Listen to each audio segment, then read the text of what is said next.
Alice and the Creator's Secret. Chapter 4. I ran up the path until I reached the middle table. I made sure not to step off the golden bricks as I was about to shout his name. Before I could, though, he yelled at me first. "There's no room." My head tilted, wondering what he was talking about. There was plenty of room at the tables, and I wasn't going to sit down with the lonely three to have a tea party or whatever this setup was for. These were probably the mad spirits the cat was talking about, but I knew that one wasn't a spirit. I tried shouting out his name again. "There's no room," he said again, cutting me off. Finally, I just decided to raise my voice so if he repeated it, my shout would be louder than his. "Clyde?" Their frozen expressions all changed. Clyde stood up from his seat as he threw his large hat down on the table.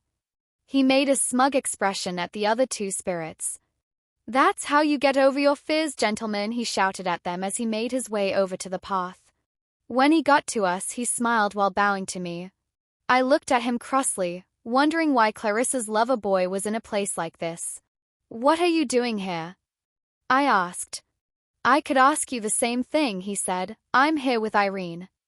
My mouth popped open. "With Irene? You mean you didn't go with Clarissa? Aren't you two an item? And it still doesn't explain what the tables are for. What are those two doing?" Clyde looked at the two spirits that still sat there with a sad smile on his face.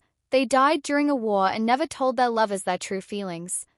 And now they can't invite their lovers over unless their name is called out. "Eh?" I asked as Clyde moved us away from the tables. Basically, their unfinished business is working up the courage to either find their lover or wait there until someone comes to get them. "So why were you there?" He laughed. "Guess you could say it is a bit of a fear I have myself. I was kinda lured into it. I saw them and stepped off the path, so it's a good thing you came." The rows of tables disappeared from our view as we walked forward. Finding Clyde here brought up more questions for me, but I was glad I found him. Surely he would tell me what was happening and why Irene was inviting witches to this strange kingdom. "What is this place?" I asked. For the first time ever, someone gave me a straightforward answer. It's called the Forbidden Kingdom. It's a secret kept from the people of Fictitious besides a few that the Creator tells. I heard the wise man of old mention it briefly one time, though it was a bit of eavesdropping on my part. "So why are you down here?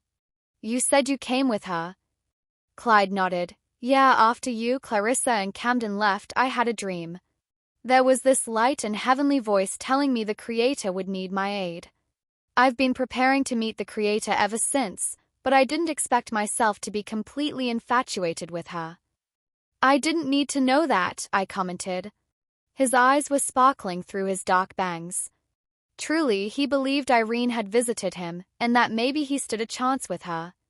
Anyway, about an hour ago, Irene disappeared, leaving me on my own. I have no clue where she went.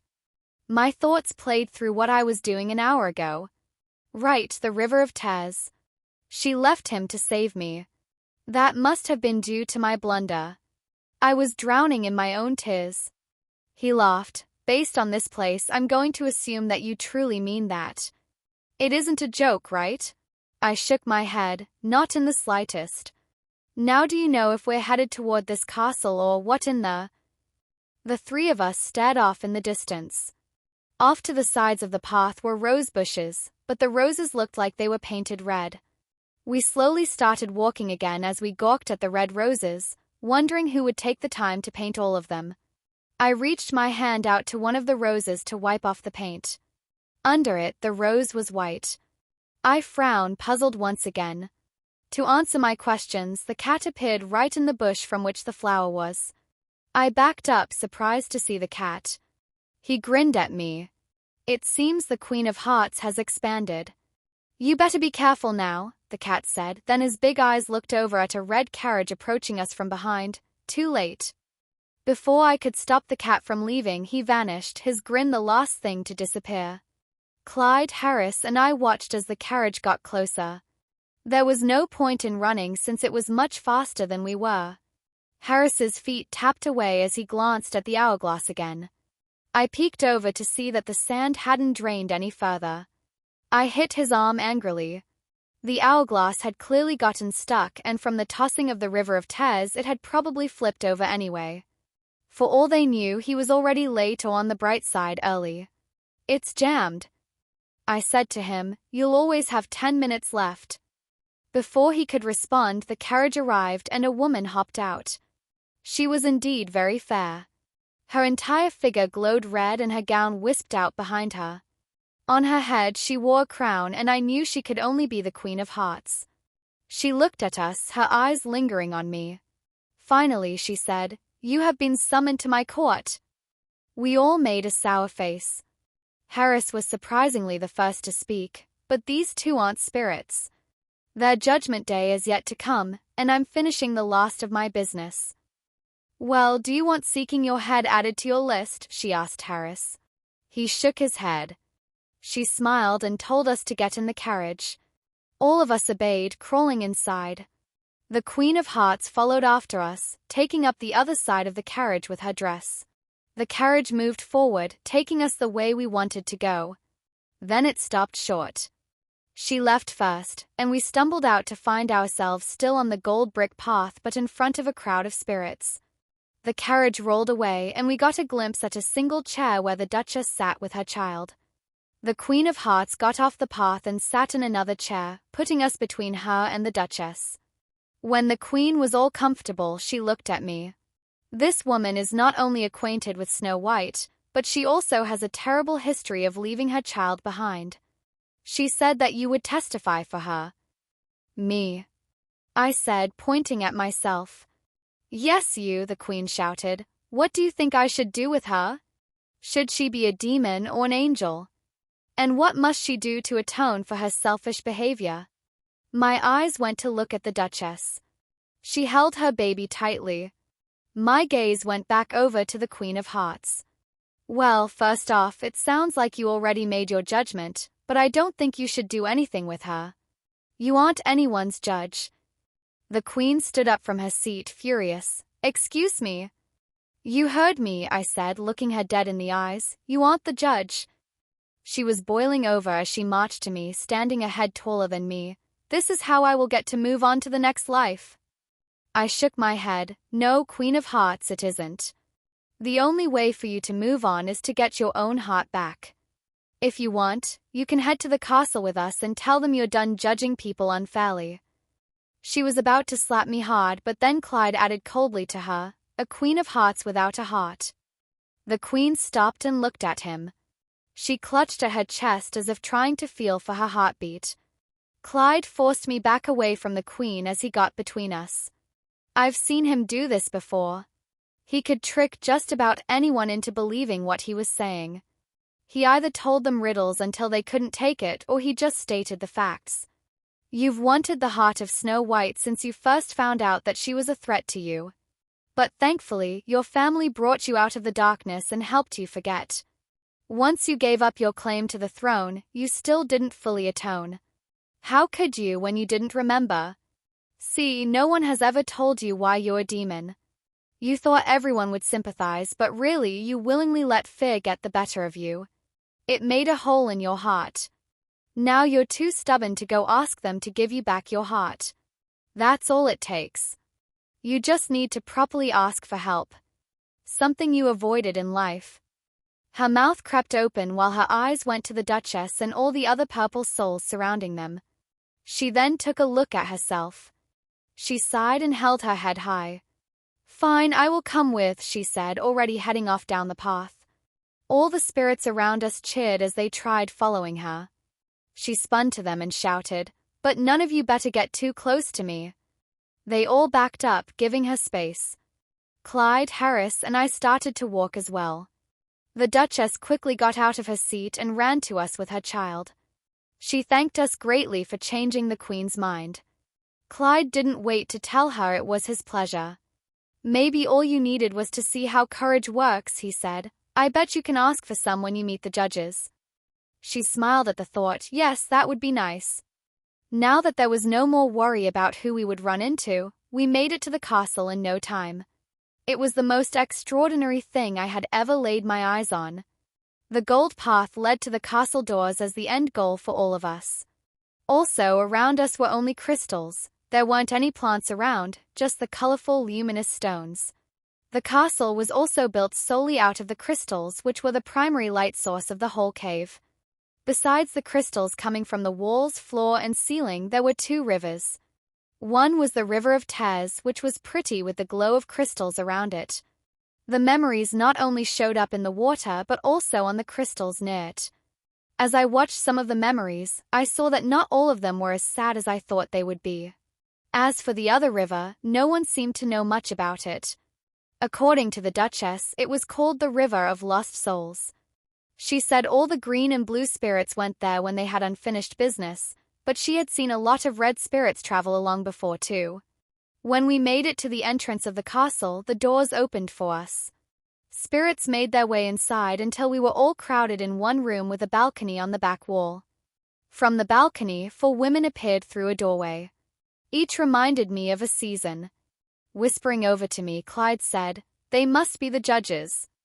His eyes went over to the side where an open doorway led out of the room. "Say your goodbyes," he told me. I looked over at Harris and the Duchess. They both bowed to me respectfully. I did the same to them, wishing them both luck. Then I followed Clyde out of the room, passing through the spirits. "How do you know where you're going?" I asked. "Irene has a light about her," he said, going down a staircase. I found this rather interesting. The last time I met him, he talked like this about Clarissa. Did Clarissa know about any of this? "What are you doing?" I asked flatly. "What do you mean? Who do you actually love here?" I said, pulling his shoulder back to face me. Clyde sighed, pausing on a step. "I've already told you about my dream. But my kingdom, Peri, was the birthplace of fairies and now the home of other magical beings. While some would say cursed beings, my family believed they were blessed by the Creator. Peri's crest is a pair of angel wings, and as such, we strive to be as angels. I've always been captivated by the Creator, and hoped one day to be worthy enough to be her messenger just like the wise man of old. And I knew Irene was the one, so I've been following her lead. I agree with what she has planned. You have to understand that it isn't bad. There's a good reason for all of it. If I have to give up Clarissa to follow to Irene, then I will. That is where my heart belongs." "Okay," I said slowly, continuing to follow him down the staircase until we reached the bottom. To my surprise, the River of Lost Souls came through this part of the castle. At the end of the hallway, I saw Irene with the other which I had met. They stood, looking at the crystal wall behind them, which showed a map of Fictitious. We came closer, hearing their voices. "So the necklace is here?" the witch asked, pointing to a spot on the map. Irene nodded. "Indeed, but I need you to understand our mission." Before she could finish, the witch turned around to look at us. At the sight of me, she came running, using her magic to lift some of the river by us. Irene tried yelling at the girl to stop, but she didn't as she sprayed the water at me. I dodged it, then ran at her before she could do anything. Irene now yelled my name. I got the girl close to the edge, almost knocking her into the river. That's when Clyde picked me up to drag me away, but I kicked the witch. She stumbled backwards, yet managed to stay on the solid ground. Clyde let go of me as Irene ran over to us, getting between the witch and me. "Alice! I told you to head back and deal with the corrupt witches," Irene lectured, lifting the girl to her feet. I snorted. "I think she would have been fine. She has control over water." Irene glanced at me with narrowed eyes. "Falling into that water will instantly kill a mortal. It is only meant for those who are dead." My mouth formed a gap. I felt so stupid, but in my defense, the girl was going to splash me with that very same water. I don't call that a good witch. "Well, you could tell me what you're doing and why you are here with Clyde, no less." Irene clicked her tongue as she stared at Clyde. "I'm afraid I don't remember inviting him. He just followed me." I frowned at Clyde for all the half-truths he's told me. He held up both of his hands, acting innocent. I shook my head but then peered at my friend again. "Just tap your shoes together," Irene said, looking down at my silver shoes. I'll get Clyde and Sophia out of here. Everyone else is still at the castle of Avoni. Titus is waiting for you. He is for how long? I asked, feeling as if I'd been down there for hours. Only a few minutes, she said, then she added curiously, Did you ever step off the path? No, why? She seemed somewhat comforted by my answer, then she said with a smile, Don't worry about it then. Now tap your shoes. They can take you wherever you want. My eyes went down to my feet. Then I tapped the shoes together. Just like that, I was standing right over Titus in the desert. He practically jumped out of his skin when he saw me. He got to his feet and started to spin me around until I got dizzy. Then he planted a kiss on my cheek. What happened? He asked as he set me down in the sand. I smiled. I really don't know. Irene said she would explain it to me when we got to the castle with the others. He looked around us at the desert. How are we going to do that? I took his hand, hoping that it would work. I squeezed my eyes shut and held his hand tightly. Then I tapped the shoes once again.